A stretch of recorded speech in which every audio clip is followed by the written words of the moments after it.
జోహార్ అన్న ఎన్టీఆర్.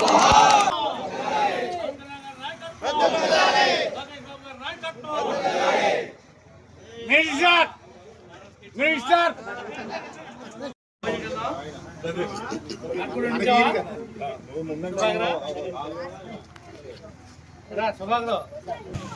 చింతమయ్య ప్రభాకర్ గారు మన గ్రామానికి ఇచ్చేస్తున్నారు. ప్రజా సమస్యల మీద, ప్రజా అభ్యుదయం మన చింతమయ్య ప్రభాకర్ గారికి చింతమయ్య నాయకత్వం చెప్పండి. ఈ రోడ్ ఉంది కదండి పక్కపేట, అక్కడ గేదెల నీళ్ళు వచ్చేసి నీళ్ళు ఆగిపోతుంది సార్. అది కట్ట అండియాలో దొరుకుతున్నాం కదండి, నడుతుంటే పిల్లలకి పొక్కులు వచ్చేస్తున్నాయి. రాయి అతను అడిగింది నీకు ఐడెంటిఫై అయిందా? ఎప్పుడు తీస్తావు? ఏం చేయాలి? పల్లం అయింది.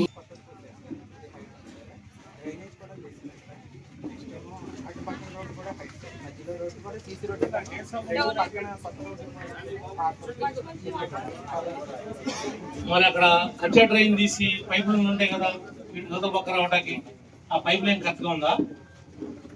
అసలు కలపట్లా. బేబీ కిరాణా కొట్టాడు, సరైన తూములు పెట్టలా. ఆ తూములు పెట్టకపోవడం వల్ల ఆ పక్కన కాంప్లెక్స్ వాడు డ్రైన్ కట్టాడు, కానీ కాంటైనా ఆ నీళ్లు బయటికి రావట్లా. దానికి మళ్ళీ మెషలు ఎవడు కాడు, మాన్యువల్స్ లేవు. ఆ బార్బర్ షాప్ ఎదురుకుండా అక్కడి నుంచి డ్రైన్ ఇట్లా స్కూల్ మీద వైపు వంకరగా పెట్టేశాడు. స్థలం అంతా ఆక్రమించుకున్నాడు. మనకి ఇబ్బంది రాకుండా చూడండి. ఆయన స్వామి బొమ్మని మళ్ళీ మాన్యువల్ కట్టి మీ ఆ సెక్రటరీకి చెప్పా. ఇంకో పెద్ద పైపులు వేసి ఆ టర్నింగ్ సుబ్బయ్య ఇంటి ఎదురు ఉన్న టర్నింగ్లో ఉన్నది ఈ పక్క ఆ పక్క కూడా లారీ ఎటు తిరిగినా ఇబ్బంది రాకుండా ఉండాలి. ఆ మంత్రం ఉంటాకి వెళ్ళేది అక్కడ. ఇటు పక్క తిరిగినా లారీ, అటు పక్క తిరిగినా ఫ్రీగా బస్సున్నాం. కానీ MP3 పైపులు వేసి కలపండి. అక్కడ అక్కడ టీ స్టాల్ తీసేయండి. ఎంకరేజ్మెంట్ లేకుండా పోద్ది, అన్ని రకాలుగా కూడా ఉపయోగపడుతుంది. అక్కడే కూరగాయల మార్కెట్ లాగా పెట్టండి. అక్కడే స్కూల్కి సంబంధం ఉండకూడదు, లోపల పక్క వెళ్తా గీళ్ళు ఉండకూడదు ఎవడో. అక్కడే చేపలు, రొయ్యలు, ఉప్పు చేపలు, మెత్తళ్ళు, పచ్చి రొయ్యలు అన్నీ అమ్ముకునేటట్టుగా కట్టాలి. బారు ఇది పెద్ద విలేజ్. ఊళ్ళో దొరకాలంటే ఏలూరు వెళ్ళకూడదు. మేము పవర్కి వెళ్ళి చేపలు కొనుక్కొచ్చుకోవాలి. పవర్లను దొరుకుతున్నాయి చేపలు, పవర్లలో రొయ్యలు దొరుకుతున్నాయి. అక్కడే చికెన్ సెంటర్ ఉండాలి, అక్కడే మటన్ సెంటర్ ఉండాలి. ఇప్పుడు నేను చెప్పిన మంగళ షాప్ పక్కన మటన్ షాప్ ఉంది. అది కాంపిటీషన్గా దీంట్లో కూడా ఒక మటన్ షాప్ పెట్టించు. ఇవ్వండి అయ్యా, కూటమి నాయకులకి కార్యకర్తలకి 100కే 150 అతిగా ఉన్న కొట్టు యూనిట్తో పెట్టిస్తా. 100కే 150 అతిగా ఉన్న ఓ కొట్టు.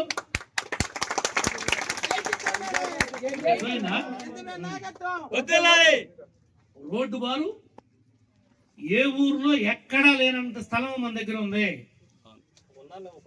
మనం ఏదైతే టాయిలెట్స్ బార్ ఉందో ఆ టాయిలెట్స్ వంటగది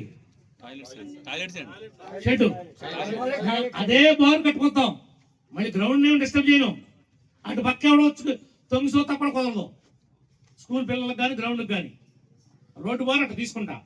ఈ పక్కన గొడ్లు కట్టేస్తాం, పెంట పోగులు పోతాం. అది ఒకప్పుడు నేను ఆ గోడ కట్టక ముందు, ఆ డ్రైన్ వేయక ముందు తార్ రోడ్డు కల్లా కుళ్ళిపోయి ఉండేది రోడ్డు అంతా. మీకు పాత రోజులు చెప్తున్నా, 14కి ముందు తార్ రోడ్డు దాకా కుళ్ళిపోయి ఉండేది. ఆ రోడ్డుని బాగు చేసిన నేనే, కానీ నన్నేం పట్టించుకోవాలి. మీరు 19లో సంతలు తోలిపడతాయి. ఏం చేసినా వదిలిపెట్టలేను. అందుకే కరెక్ట్గా చెప్పారు నాయన. మీరు లేకపోతే కనుక నా స్థాయి వేరుకుండేది. ఇప్పుడున్నారు కానీ అప్పుడు కొడిసింది అవ్వచ్చు. అన్ని డ్రైన్లకి క్యాప్టెన్ ఉండాలి. నేను అక్కడ 10 లక్షల రూపాయలు ఇచ్చా, ఎంపీ గారితో లెటర్ ఇచ్చా. కొత్త మేనోస్ పోయమన్నా వేసామా. ఎక్కడ డిస్పోజల్ గ్లాస్ కానీ డ్రింక్ బాటిల్ కానీ మళ్ళీ వెళ్తే మళ్ళీ కంపాసర్ తీసుకొచ్చి కొట్టండి. కంపాసర్ తెచ్చుకుని 2 రోజులు ఊళ్ళో పెట్టుకోండి. ఎక్కడ అండర్ గ్రౌండ్ డ్రైనేజీలు ఉన్నాయో అవన్నీ క్లియర్ చేయండి. కానీ మీరు స్వర్ణం లాగలేరుగా. మీరంతా ఇత్తనే రాగిలాగా ఉన్నారు. ఇత్తనే రాగి బ్యాచ్ అంతా మా కోవల్లో ఉంది. స్వర్ణంలాగా పనిచేయట్లేదు మీరు. స్వర్ణం అంటే ఏంటి తెలుసా? ఆయన వచ్చేసి మా సైడ్ మా సరే రోడ్డు పక్కన ఉన్నది నా మట్టి ఎంత తోపిస్తామంటే మీ మట్టి కాదు ఇది రోడ్డు పక్కన ఉన్న మట్టి తోపిస్తానంటే మేము బయటకు తీసుకెళ్ళట్లేదు మీ వైపే తోపిస్తాను అంటే అలవాటు కొట్టేశాడు కాళ్ళు మొత్తం కంప్లైంట్ ఇచ్చి కరెక్ట్గా పిటిషన్ పెడతా ఉంటాడు. అతను కూడా రోడ్డు పక్కనే పెట్టాడు అప్పట్లో ఇల్లు డాబాలు.